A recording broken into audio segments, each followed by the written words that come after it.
As I practice video editing by talking about stuff I like, I'm realizing most of that stuff is anime. So sue me. One Punch Man is a webcomic turned manga turned anime about a bored superhero, Saitama, who defeats every enemy with one anticlimactic punch. The series is a parody of the so-called shonen genre, borrowing and belittling characters, ideas, and themes.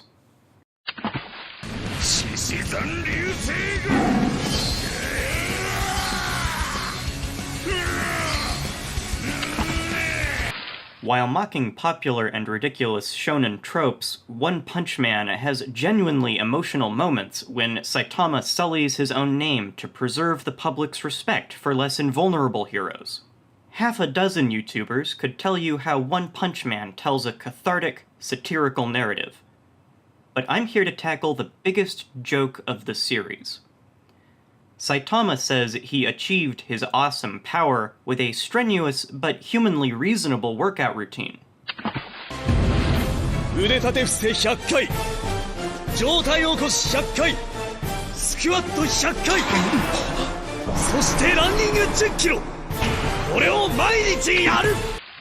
Other heroes tell him this is ridiculous, and the audience is supposed to agree.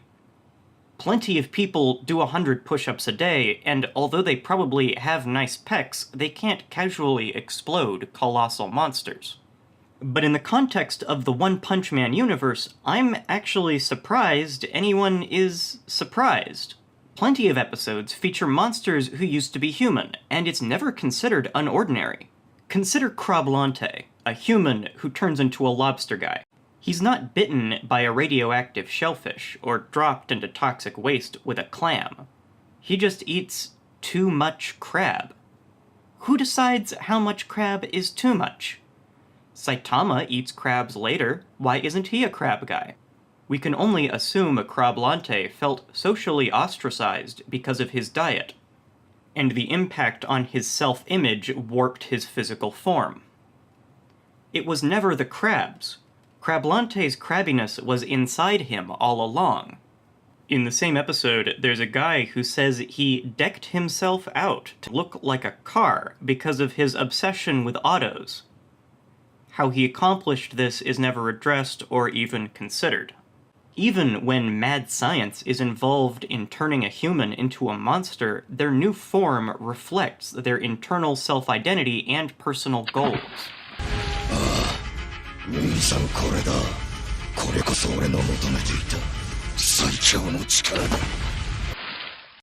One Punch Man is full of characters who decide what they are, then become what they are, then angst about it.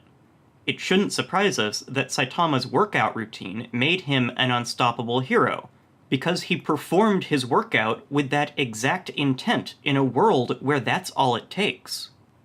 Saitama's face is very simple. I attribute this to the simplicity of his goal. Other characters have more complex goals, and they have more complex designs.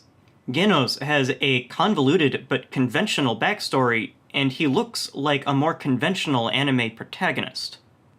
Humans who become monsters have perverted goals, and their shapes are twisted to suit their vices. The only character with a face simpler than Saitama's is Watchdog Man.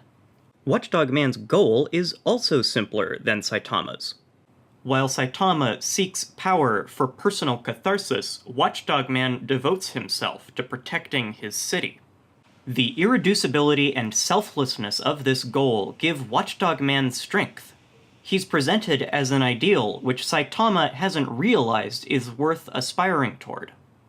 The manga reveals a new way for humans to become monsters, eating a monster cell.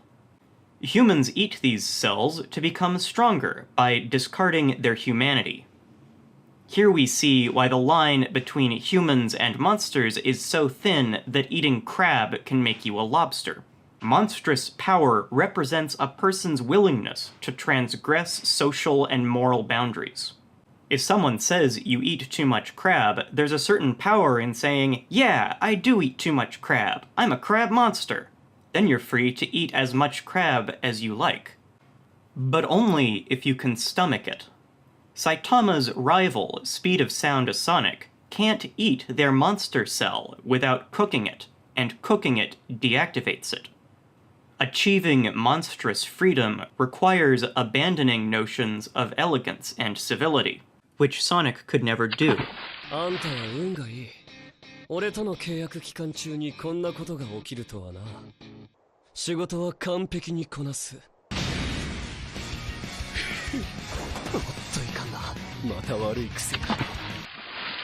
One Punch Man fluidly aligns characters' physical forms with their self-perception, so we shouldn't be surprised that Saitama becomes ultimately powerful through calisthenics.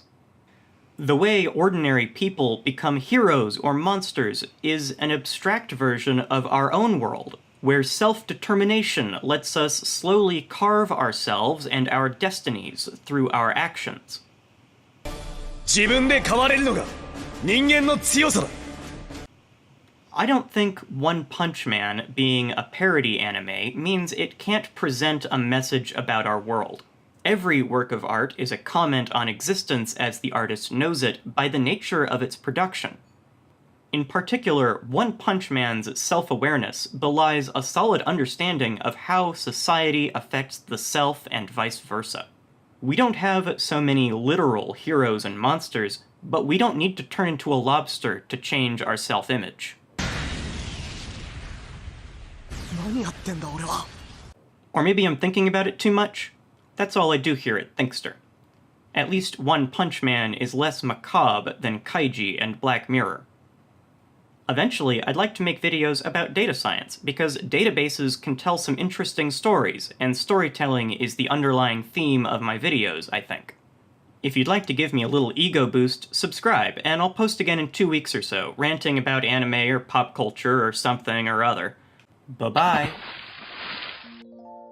ねえ早く帰ってきてね